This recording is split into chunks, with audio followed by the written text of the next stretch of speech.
right, all right. This conference has been more than awesome. Thank you, everyone, for attending thus far. I know it's a long day, but hopefully everyone's taken away a lot of good golden nuggets. But to kind of kick things off, right? My name is David Denber. I'm the director of sales development at Tenbound, and really more so, we have a rockstar group here today. And I know that since Lead IQ did more of a deeper dive into email and personalization, we decided we're going to spice things up a little bit more with more of like the fireside chat, really that engagement with everybody that's attending today. And I think what makes this panel special, I would say the least, is that we're actually going to be talking to the buyers where they're getting emails and pitched on a day-to-day basis. So collaborating with folks within marketing, customer success, and sales all on one panel, really discussing it all. I think there's a lot of value there. So with that being said, let's kind of go around the room and, Elise, I'll start with you. Just kind of make an introduction, introduce yourself, and we'll kind of kick this thing off. Yeah. Hello, everybody. Welcome. Name is Elise, as some of you might know. Now currently at Syncrease, spearheading community as well as comms. Formerly head of marketing at Rev Genius and have done all things in marketing comms. So excited to be here. Awesome. Nathan, are you up? Yep. Nathan? Yeah, happy to. Yeah, no, my name is Nathan Steele. I'm the head of customer success at Owler. We're kind of a sales intelligence tool that drives actionable insights when it actually works. Right to when you need it. So super cool. Cool. That's my cue, I guess. Yeah, your cue. You're up, Will. I'm Will Allred. I'm a co-founder of a company called Lavender. We have a Chrome extension that helps sales reps write better emails faster. What has me super stoked about this conversation today is when I think about, we've got tons of data points, this, that, and the other, but what actually sets it into context and gives it like a lot of the reliability and the perspective that you really need. It's from Nathan and Elise here on this call, and so I'm super stoked to be here with y'all, and I'm excited to chat email. It's going to be really exciting, and I think that's a good segue to really discuss, with both Elise and Nathan. Is like on a day-to-day basis. First off, I want to know how many emails, cold prospecting emails that you're both getting, and of those, how long before you delete. And on the other end, when do you actually end up replying if you're having that need or pain? So I think we can maybe kick it off that way. Yeah. Elise, go for it. We're both excited about this one. I have a new email, so people haven't discovered that yet, and systems haven't been updated. So that's a plus for me. Unfortunately, saying out of this conference sounds strange, which also speaks to why it's so important to have your data up to date, but I won't go there today. I think in previous roles where my email was discoverable, I would say that anywhere in a regular email, probably average on 5 to 10 emails a day that I don't read. And then on LinkedIn as well, I was just talking to Will and Nathan about this backstage, is maybe anywhere from 5 to 6 how are yous from people I don't know. So that will be something interesting to dive into. But I would say, and I was sharing with David about this, is I probably have about 3,500 to 4,000 emails in a general inbox that I haven't read, and I don't need to because I might be living elsewhere in team platforms like Slack. Awesome. Yeah, I'd say the exact same over here. I mean, I can't tell you, as soon as you get to a leadership position, whether it's director, head, C-level, the sales prospecting just pours in, and LinkedIn gets hit really hard.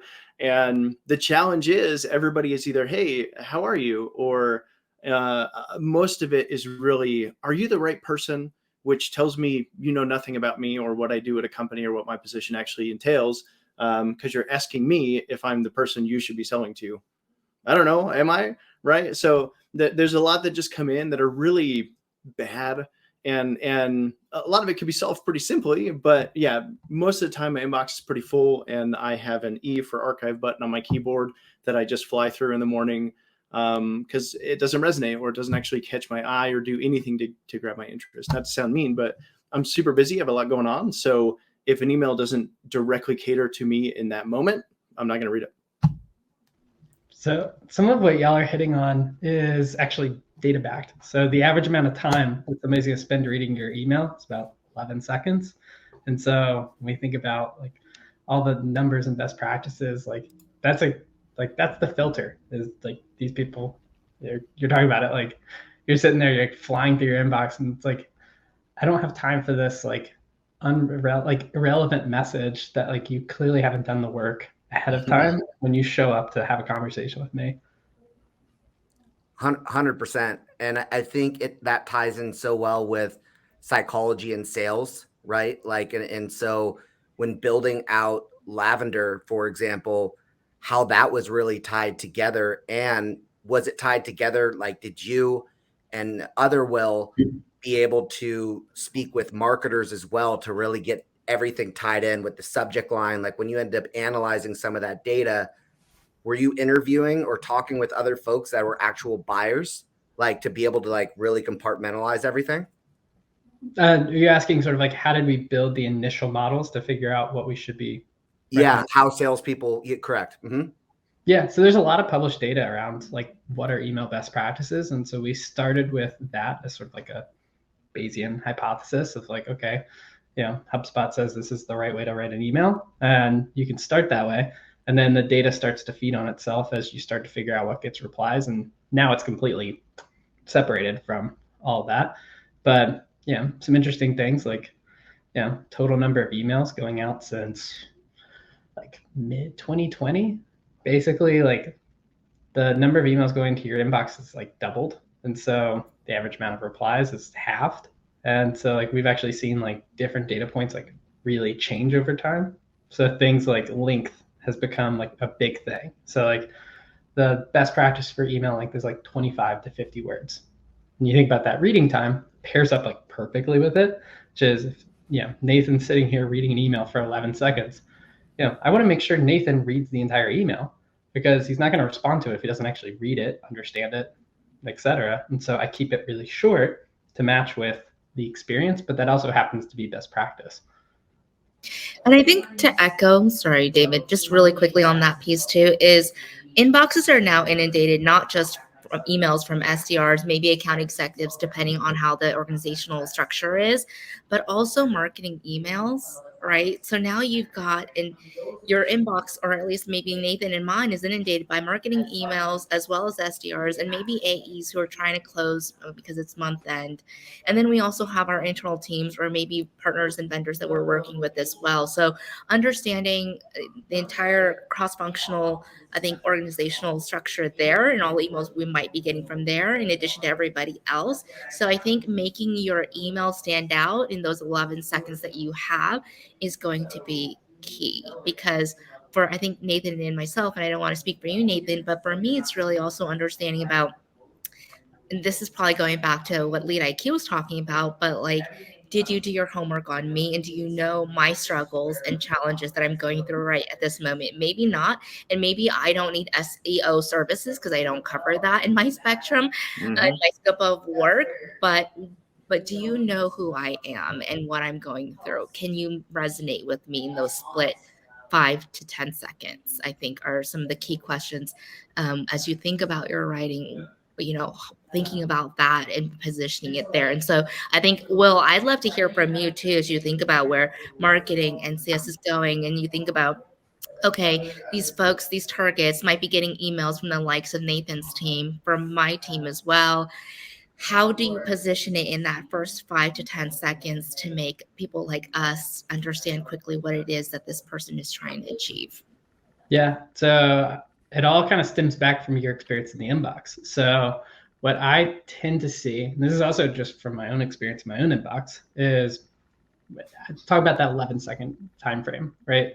Like you're probably categorizing more than you realized. Like when I say categorizing versus like reading with the intent of like truly comprehending, right? Someone sends you a cold email, you're like, what is this?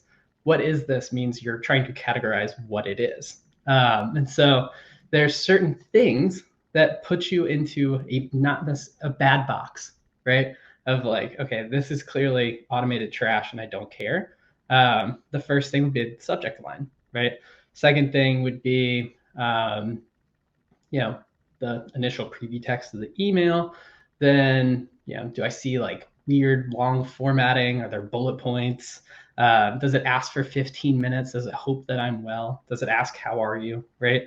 Like these are all things that like just signal like, oh, this is another one of those trash emails. When I'm putting together an email, like the way I start is very simple. Like I start with an observation, and then I tie that observation back to a challenge that I believe that they're having. What that does is, like, if I just started with the challenge I believe they're having, you would sit there and you'd read it and you'd be like, how did they get to that conclusion? And so I include the observation that got me there. That's the context.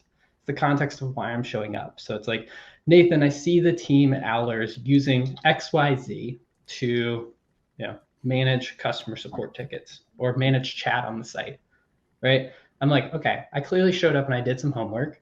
And Nathan's now like, okay, I have some context for why he's talking about what he's talking about. And then it goes into a challenge that would be as a result of using a tool like that. I'm not going to tell Nathan he's dumb for checking that tool, right? I'll just be like, hey, usually folks that are using that tool get great, results for the following reasons, but they tend to complain that it doesn't have the following thing, right? We have a tool that does that. Would that be helpful for you? So that's how I. Huge. No, that's money. I mean, that's right. Point on. And I think that could basically tie into a few things.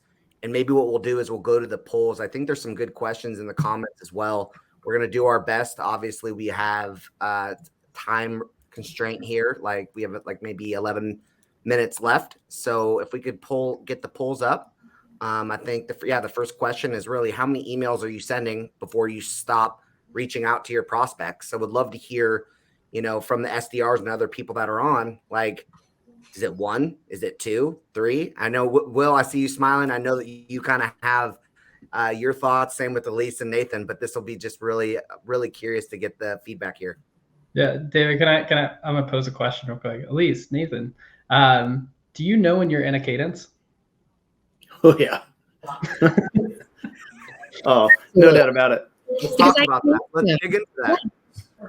Absolutely. I create them. So I know, especially when somebody hasn't spent the time to personalize it. And I know we're going back to personalization, but I think it's more than that. I think it's about not just personalization piece, but the context piece, the research piece, and all those things, I think, make up personalization, right? When we talk about personalization, it can mean a lot of things. It could be like, did you put Will's name in the dynamic field? Like, did you create a dynamic field in the email? If you didn't, it's going to say something like hi, and then you've got the box that says first name, right? Like, checking. Like, I will see those and I will know, because I know that you didn't take the time. And for me, if you didn't take the time, then why should I take my time with you? Mm-hmm. I think, the way I always look at it, and it goes back to, again, personalization is huge, but I always think, like, when we sell to people, they're people, right? They're not machines. You can't automate interactions. And I always try to relate back to when I'm standing in the grocery checkout line and I'm bored. So I strum up conversations with people. And I typically do that by either listening or looking around to where I'm at. And it's easy for me to then spark in. And in sales, it's really easy with a bunch of tools that are out there to be like, hey, I'm reaching into this industry. What's going on in that industry? What can I talk about that's going to be relatable to this person that, may interest them, so that I can just talk to them, right? Not sell them, not pitch them, just talk to them, right? Just build a relationship, engage with them that leads to a sale, right? We all love to buy things from people we know and love. So when it comes to sending these emails, when I get emails that are very clearly cadenced, right? Where it's like, hey, didn't hear from my last email. And then the third one's, hey, you must be busy because I still haven't heard back from you from the first 2 emails that I sent. Like, okay, here's number 3. And then the fourth one's like, are you dead? ? And you're just looking at these, like, clearly you're doing nothing to understand my role, what I do, the other people in my role and the challenges they face. I mean, Will, to your point, it's really easy to log a ticket to anywhere at Owler and you're going to see what system we use because it sends you a ticket back and you can log into it and be like, oh, cool, they use Happy Fox. Awesome. We sell a competitor to that. I'm going to go see how we compete, how we work better. And then when I reach out to Nathan, it's going to be exactly like you said. Hey, I see that you guys are using this. It's an awesome platform, but you guys have scaled pretty exponentially. It might make sense to take a look at this one, or just anything that's going to capture my interest outside of, blah, which is what we're typically getting from these cadence emails. Yeah. Well, the cadence email tends to be, here's some information about me. Do you want to learn more? And the problem is, like, y'all are doing your day-to-day job. You're putting out fires. That inbox is, I don't know, kind of a to-do list.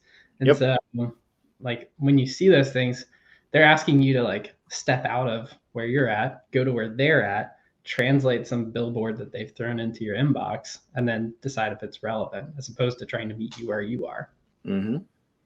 Oh, that's great. And at least what you were about to just chime in.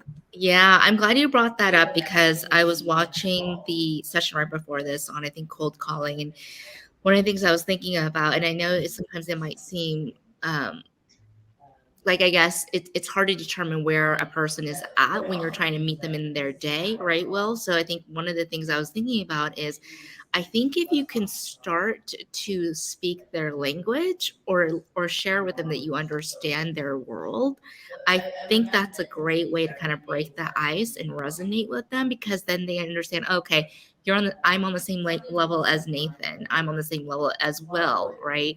I think that helps. But when you're coming out of the far left field, we're already, to your point, well, we already have 10 million things coming out of the left field, and we're not going to add you to that plate, I think is the point here. So I think that's one piece. And then the second piece is also understanding the full picture of, and maybe it's not just about me, or you in that conversation, but it's about, how are you adding value to my day?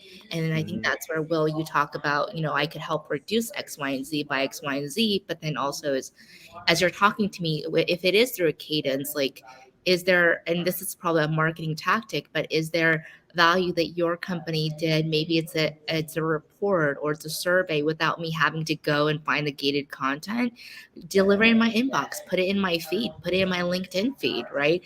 Delivering value to me in multiple ways, where it's not just limited to the email, and it's not just limited to Slack. It's meeting me in the moment where I'm at as well. I think it's okay to do that without an ask as well, right? It's okay to provide information without expecting something back. And you'd be surprised how many people will come to you when they do need something, because you were there providing them information.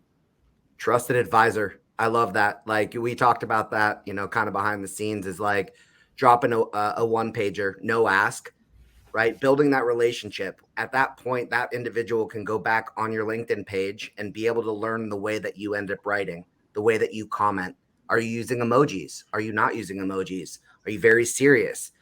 By looking at these cues, it allows you to be able to write a personalized message to the way that these individuals are writing, like from Facebook to LinkedIn. However it's done, it's really got to pay attention. And then really the KPIs of learning what your day-to-day is looking like, go on Indeed, go on other platforms to learn, hey, how can I provide value that will help Elise get a promotion so she can take her family to a trip to Hawaii, right? Yeah. That's the way, if you think about those things, how can I help Will get on a private jet and mob down to Vegas and roll the dice, right? I mean, I get on that private jet, Will, man. Right? Yeah. So that's kind of my take on that.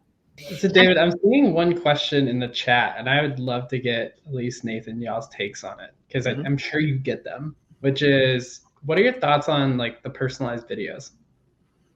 So personally, I freaking love them. Maybe it's the millennial generation. Maybe it's because I love TikTok. I don't know. But if you can connect with me in a way that I can see your face, it's I interact with people face to face significantly better than I do over a phone. And we joked about it before this. I hate phone calls. If you call me a cold call, I'm not going to answer. And if I do, I'll hang up immediately. And it's not against you. It's just don't call me. If you're calling, it's because either something's wrong with my kids, someone's dying, or there's a major problem. And I call my customers because I have a relationship with them. A video, I think, just adds so much personality into it. And again, if you can tailor that video directly to me, my product, and my problem, you're going to get a significantly better reply than you will from an email, a text, or a call. Just me personally. And to take that a step further, I think because I'm a marketer, so I realize that these are tools and tactics. For me, I like it two ways, right? So what that means is cover your bases. So I love a little context to what that video is to encourage me to that call to action to click on it, right? Because if you just send me a video, my first thought, to Will's point earlier, is I'm going to categorize and say this person's pitching me hard, appreciate the guts, because I probably wouldn't do it. But secondly is, what's the call to action? Why should I click, right? And then the thirdly is, if I'm maybe somewhere where I can't listen to the audio or watch it, I might just prefer to read it, right? So if I'm just That's a good scrolling. point. So I would love for it, if you're going to do it, serve it to me in two ways. No, that's great. And we're down to the last 2 minutes, and maybe what we can do is maybe some golden nuggets round robin of like big takeaways. I mean, not only takeaways, but things that SDRs can actually start doing today to help them with their day to day. Yeah. Well, my only piece of advice, if you're going to send a video, don't do it in the first initial touch. Not because Nathan or Elise don't enjoy it. It's a deliverability issue. It won't ever get there. It'll end up in spam. So don't run that risk. That said, provide some context on it. Context is really the key here when it comes to any of these things, right? Providing them context that you're showing up with a valid reason for interrupting them within their workflow, context on, why it's going to be a relevant piece of information for them to check out. I think those are key things for people to take away. Yeah, I definitely think the most important takeaway for me, and again, coming from a customer success side, is know who you're targeting, right? Don't just know, oh, I'm reaching out to CSOs, so they do sales, so I'm just going to pitch revenue. Like, know who they are, right? I mean, go to Indeed, look up a job description for CSOs, look at many job descriptions and understand what they do, understand how that relates to the pain they're trying to solve and what their product does, so that you can relate with them and drive a relatable conversation. When I think of personalization, it's not, hey, you have 2 kids. It's, hey, I know the space you work in. I know the pain points that you deal with in your role. I know the industry that you're within. This is how we can help. And that's personalization to me. And then 2 nuggets for me is, think like the person you're reaching out to if you can. So what that means is, go and do research. What are the things that they care about? Not just the person, but their role. Have a sense of that and put yourself in their shoes. The second piece to that is, and I'm going to ruffle some feathers here, but think like an AE. I think that the reason I say that is because as a marketer, I don't have time to go back and forth with you and for you to schedule and then get the whole team involved. I just want to know straight from you, what's the value? Why should I care? And how's it going to help me? So be efficient is my suggestion. So back to Elise, your point there. So like the one thing that I would tell SDRs to do in addition to that, so like you asked for clarification. What SDRs will do is they'll send you a bunch of info and then they won't ask a follow-up question and the conversation will die. Don't stop asking questions, because if the conversation dies, the deal's done, they disappear, they're gone. You had them and now Elise is gone.